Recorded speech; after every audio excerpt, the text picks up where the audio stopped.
bbclearningenglish.com presents Talk About English, a series of radio features that support your English language studies.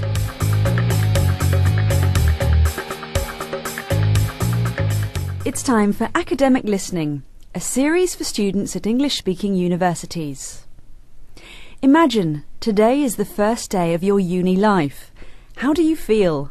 Excited and confident? Or maybe a little anxious? How do you think you'll cope?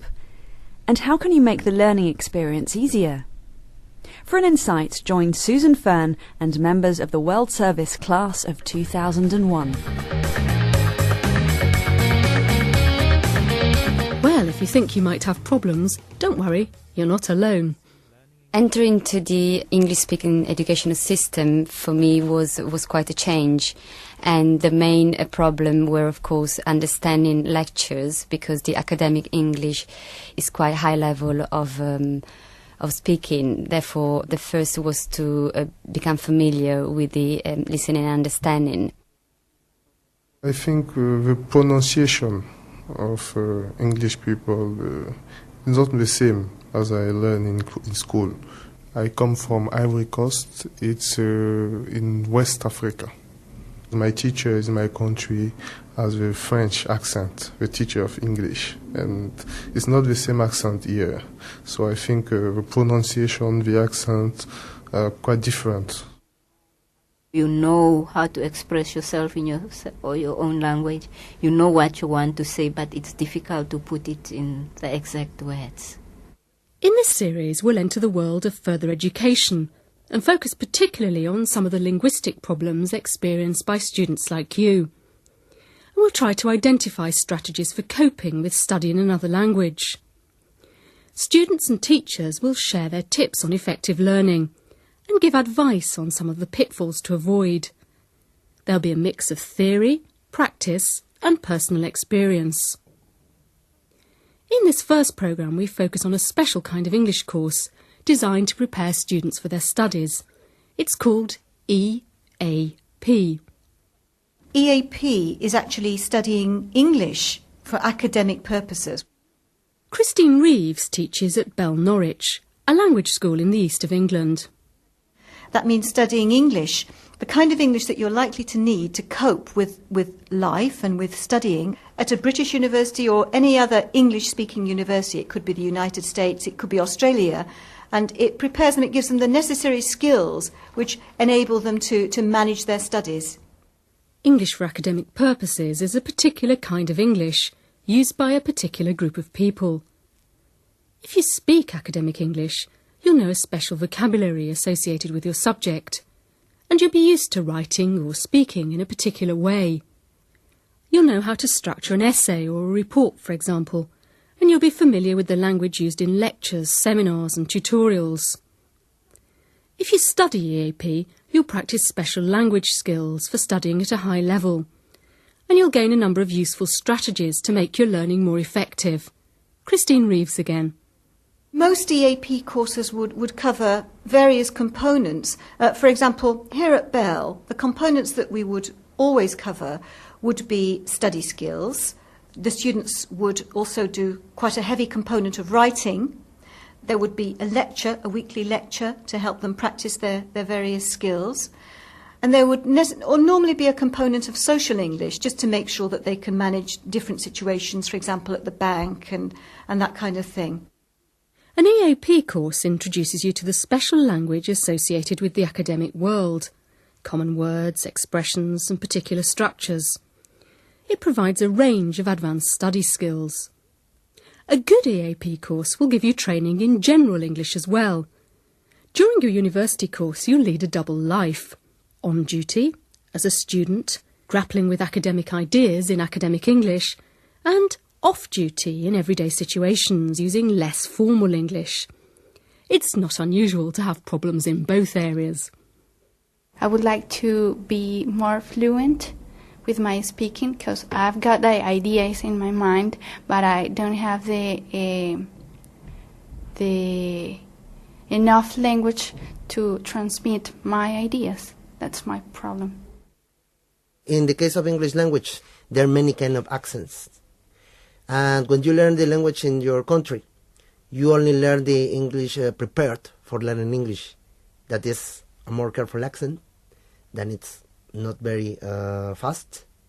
And when you come here, honestly, sometimes I cannot understand anything. Some people speak very fast. Some people speak with not care, stressing well the words that they say. So sometimes it's very difficult to follow them. Initially, the problems they face are probably of an academic nature. For example, they go to lectures and they find that they can't understand or they can't take notes very quickly. They have quite a lot of reading to do and don't know how to cope with it. On top of that, it could be their first experience of living in a foreign country, and so they're unfamiliar with some of the systems that we have here, like registering with a doctor, and then just basically making friends. They could feel incredibly lonely and isolated.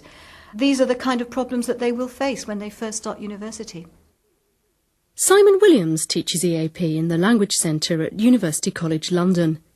He believes that difficulties experienced by language learners in lectures and other academic situations occur chiefly because they just don't have enough mental energy.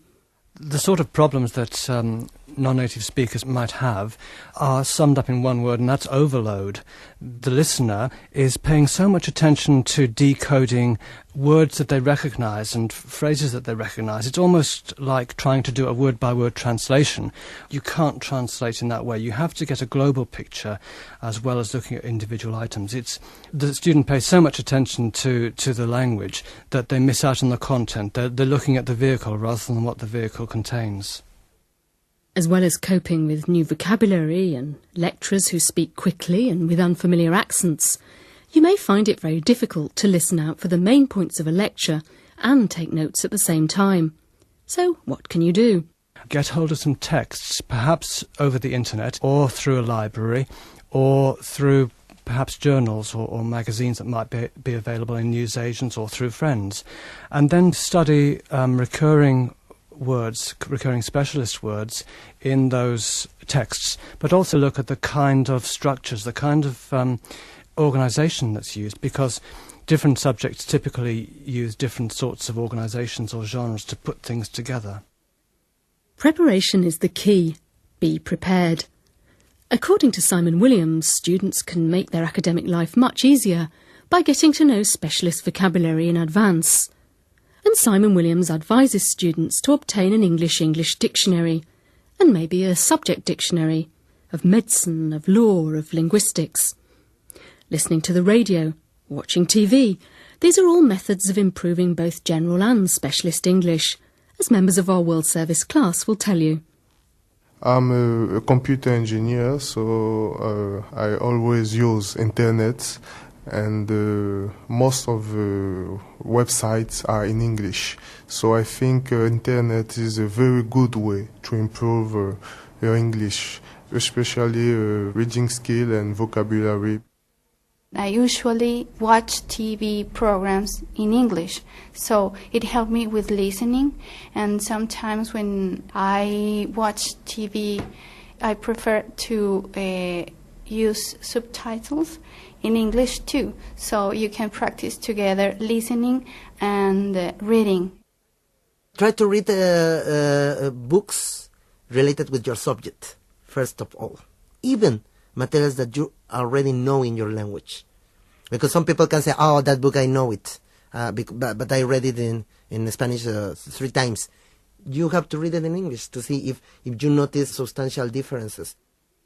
During this series, we'll focus on some of the strategies you can use to improve your listening ability and your performance in other academic situations. We've already said that preparation is important. Simple things like looking up specialist vocabulary, reading the course outline, looking at the title of a lecture, for example. These can all help you predict its language and content.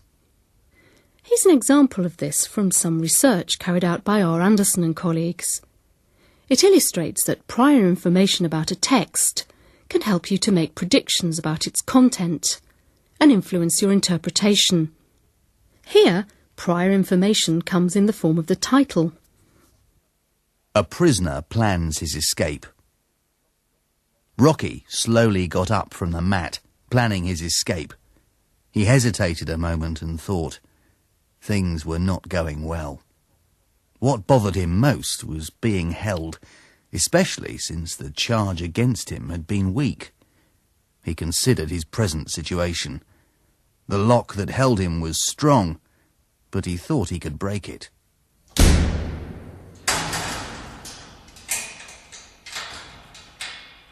Now here's that story again. Same words and same actor. Only the title has changed. And notice how the new prior information changes your interpretation of individual words and overall content.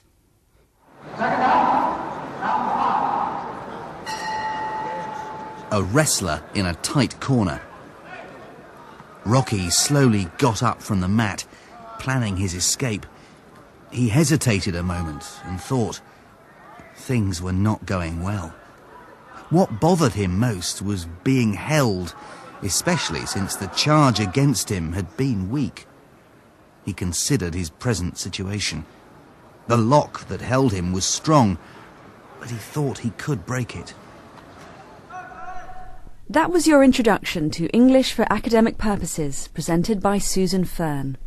At the beginning of the programme, Susan invited you to reflect on some of the problems that EAP students experience and asked you to think about how they might cope. I wonder how accurate your predictions were. Next time you listen to some English, whether it's a radio programme or a university lecture, listen out for clues about what's coming next and see if it helps. That